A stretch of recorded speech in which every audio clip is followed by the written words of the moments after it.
철로 이태준 1936년 천물에 노는 송전은 강원도 통천군의 마을입니다. 해수욕장으로 유명한 동네입니다. 송전 정거장은 간이역이다. 플랫폼 위에 표를 찍고 들어간 손님들이나 잠깐 앉아서라고 지어놓은 것 같은 바라크 한 채가 일반 대합실이요 여군실의 전부이다.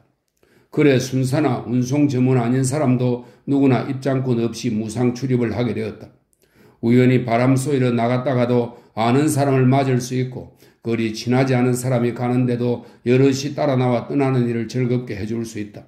그리고 화원이 없는 데라 달리아라도 꽃이 보고 싶으면 언제든지 여기로 올 수 있고 유리창만 다 밀어놓으면 별장들보다 더 시원하니 어떤 사람은 낮잠을 자러도 이리로 나온다. 이런 것은 간이역이 가진 미덕이다. 철수도 정거장에 무시로 들어왔다.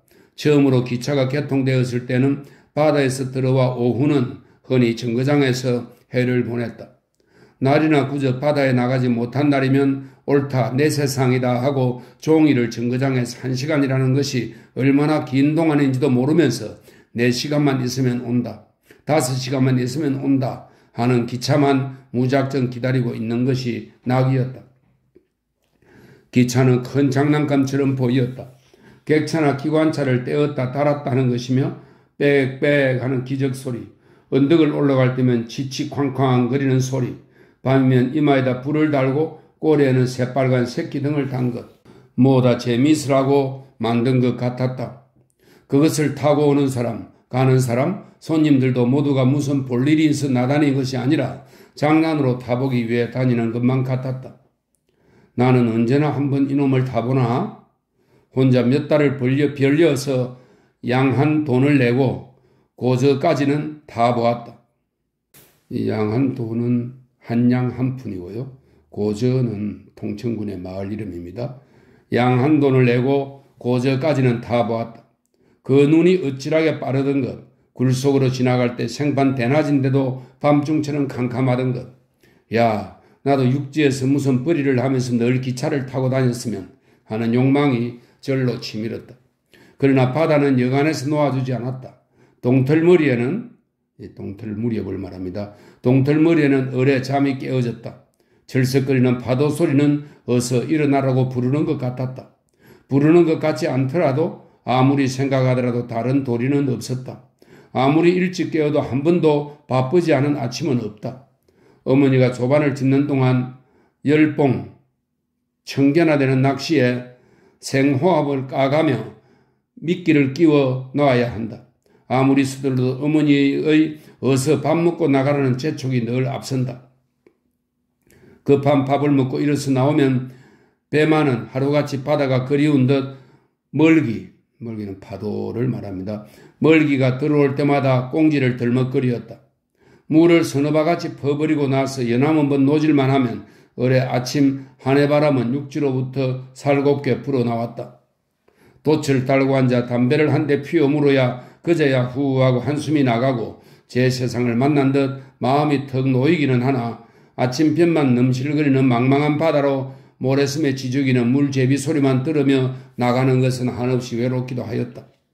고기나 잘 물리지 않아서 배에서 다시 낚시를 골라가지고 두벌잡이나 하게 되는 날은 두시차가 뚜하고 지궁 굴속으로, 지금 통천군의 마을입니다. 지궁 굴속을 빠져나와 뱀 같은 것이 달려감을 보면 낚시 안 친 것은 그냥 내버리고라도 어서 육지로 나오고만 싶었다. 두벌잡이는 2번 낚시질을 하는 것입니다. 두벌잡이를 안 하는 날도 집으로 돌아올 때는 아침에 바다로 나올 때처럼 늘 바빴다. 바람이나 아침바람이 바뀌지 않고 그냥 하늘바람이 내불기만 해서 가을짓자로 엇먹어 들어오게 되는 날은 엇먹어는 똑바로 가지 못하고 좌우로 비껴가며 걷는 것입니다. 엇먹어 들어오게 되는 날은 더 마음이 안타까웠다. 오늘은 황길래 배보다 먼저 팔아버려야 할 텐데, 오늘은 별장에서들 좀 사러 와야 할 텐데, 안마을이나 마을 안쪽 안마을을 말합니다. 안마을이나 촌에서들 오는 사람은 물건 타박만 할 뿐 아니라 돈가지니가 별로 없다. 뭐다 감자나 좁쌀이나 된장, 고추장 따위다. 돈으로 들어와야 몇십 전 자기가 얻어가지고 담배도 사 피워본다. 한 4년 전 송전 해변에 별장들이 새로 생긴 해 여름이었다. 한 번은 고기를 잡아가지고 나오니 함지들을 끼고 숨는 촌아낙네들 사이에 아롱아롱한 치마를 짧게 입고 단발한 머리가 오똑 올려 솟은 처녀가 바위등에 서 있었다. 가까이 들어와 보니 나이가 거의 자기 또래인데 그렇게 이쁘게 배는 처녀는 처음이었다. 정거장에 나가 차 안에 앉은 여학생도 많이 보았지만 그렇게 눈 섞은 입 섞은 귀 섞은 정신나게 생긴 처녀는 본 적이 없었다. 그 처녀는 가재미가 벌떡벌떡 뛰는 것을 보고 내우도 없이, 내외의 방언입니다. 내우도 없이 배천으로 다가오더니 새하얀 팔을 쳐 꺾고 만져보았다. 그리고 이거 한 마리 얼마입니까? 하고 물었다. 철수는 이런 나이 17, 8이나 된 처녀에게서 공대를 받아보기는 처음이라 옆의 사람들이 좀 부끄러웠다. 한 드럼에 40전 주우다.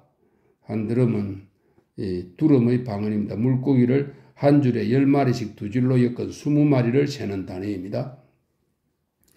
한 드럼에 40전 주우다 하였더니 한 드럼이 몇 마리입니까? 하고 또 그 둥그란 눈을 쌍꺼풀이 지게 뜨며 물었다. 옆에서 누가 20마리가 한 드럼이라 가르쳐주니 얼른 50전짜리 은전을 꺼내주며 한 드럼 달라고 하였다. 사놓기는 하고 들고 가기 무거워하는 것을 보고 철수는 자기가 해수욕장까지 들여다 주었다. 그때 그 길에서 그 처녀는 조금도 부끄러워하지 않고 별것을 다 물었다. 고기를 어떻게 잡느냐, 낚시는 어떻게 생겼느냐, 무슨 고기가 잡히느냐, 풍랑을 만나면 어떻게 되느냐, 저기 빤히 보이는 섬이 무슨 섬이냐, 여기서 그 섬까지 몇 리나 되느냐, 종일이라도 같이만 있으면 물어보는 것이 한이 없을 것 같았다. 그 뒤부터 그 처녀는 자주 생선을 사러 나왔고 많이 사는 날은 을에 철수가 들여다 주었다. 들여다 줄 때마다 처녀는 철수에게 바다에 관한 여러 가지를 물었다. 물을 때마다 철수는 무엇든지 잘 대답하였다. 무엇다 철수로서 넉넉히 대답할 수 있는 것이었다. 알섬은 왜 이름이 알섬이냐 물으면 바다의 날짐승들이 봄이면 뭐다 그 섬에서 모여들어 그 섬으로 모여들어 알을 까기 때문이라 설명해 주었고 바람이 육지에서 내어보는데 어떻게 돛을 달고 들어오느냐 물으면 한 손으로는 돛 모양을 하고 한 손으로는 키 모양을 내어가며 바람과 반대 방향으로도 진행할 수 있는 것을 떠듬거려서나마 설명해 주었다. 그러면 처녀는 가던 걸음을 다 멈추고 어쩌면 하고 감탄하곤 하였다.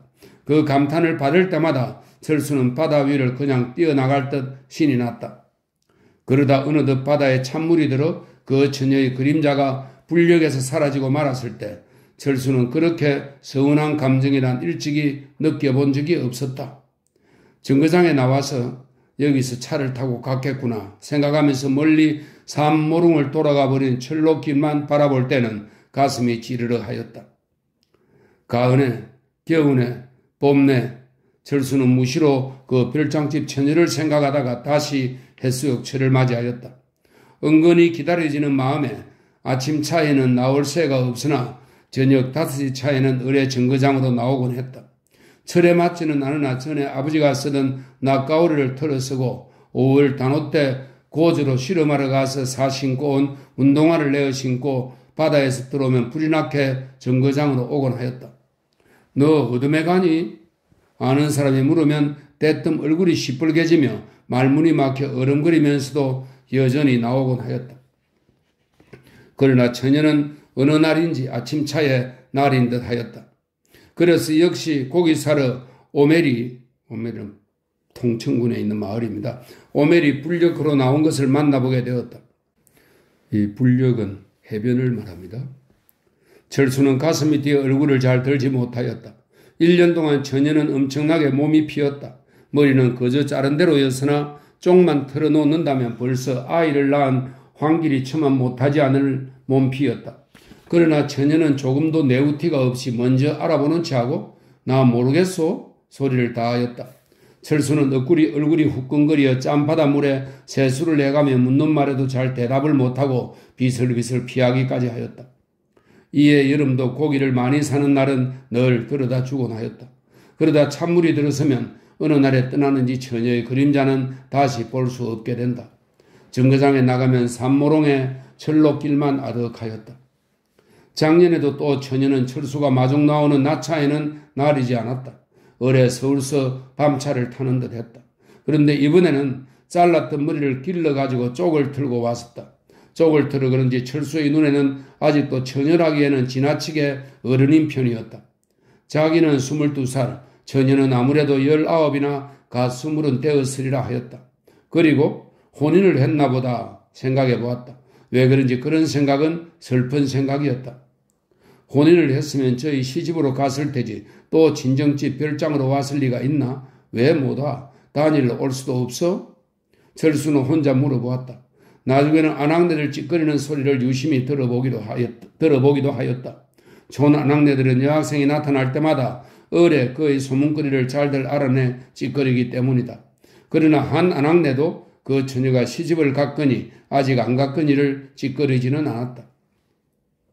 이에 여름에도 그 처녀가 고기를 사러 오면 철수는 다른 사람의 눈을 피해가며 싸게 팔았고 또 무거운 것이면 어뢰 전과 같이 이야기를 하면서 들어다 주었다. 하루는 바다 이야기 아닌 것도 물었다. 외금강까지 가자면 여기서 몇 시간이나 걸립니까? 철수는 이것은 모르는데요 할 수밖에 없었다. 외금강까지 가는데 여기서부터 정거장이 몇이나 됩니까? 그것도 철수는 알지 못했다. 처녀는 자꾸 물었다. 요 다음 정거장이 고저, 그 다음은 어딘가요? 통천입니다. 통천 다음엔요? 모르겠는데요. 철수는 여간 분하지 않았다. 왜 미리 외금강까지 몇 시간이나 걸리고 정거장은 몇이고 무슨 정거장에 차례로 놓였는지 그렇게 여러 번 정거장에 나다니면서도 진작 그것 좀 알아두지 못해가지고 자기는 무엇든 잘 아는 줄 알고 묻는 처녀에게 모른다는 대답만 하게 되었나 하고 여간 분하지 않았다. 그리고 생각해보면 자기는 송전서 외금강 가는 데만 모르는 것이 아니라 송전서 북으로 안병까지 가는데도 잘 모른다. 시간이 얼마 걸리는 것이나 정거장이 몇인 것은 물론 정거장 이름도 겨우 패천과 흡곡 둘밖에는 생각나지 않는다. 나는 육지는 너무 모르는구나 생각이 났다. 그 처녀는 육지에 사는데 철수는 적지 않은 불안을 느꼈다. 그 처녀가 모래섬 같은데 혼자 산다면 철수는 어디든 몇 길이나 되고 어디다 낚시를 놓으면 무슨 고기가 물리고 섭을 따르면 어느 섬으로 나가야 하고 전복을 따르면 어떤 날씨라 해야 하고 이런 것은 눈을 감고도 휑한 바다를 내다보면서 한숨을 쉬었다.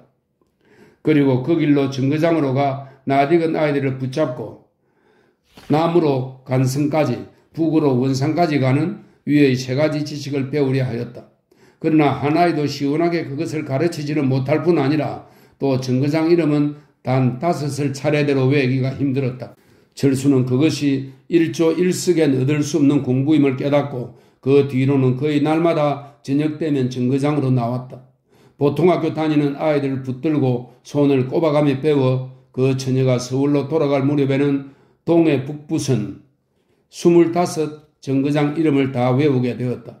내년에 와서 다시 한 번만 물어주었으면 얼마나 좋으랴 싶었다. 그러나 올여름에도 해수욕철이 되자 그 처녀가 오기는 왔으되 그런 것을 물어볼 기회조차 가지려 하지 않았다. 아무리 무겁도록 생선을 많이 사더라도 그것을 들여다 줄 그리고 이야기 동무가 될 하이칼라 청년 하나가 금년에는 따라와 있었다. 저 자식이 웬 자식일까?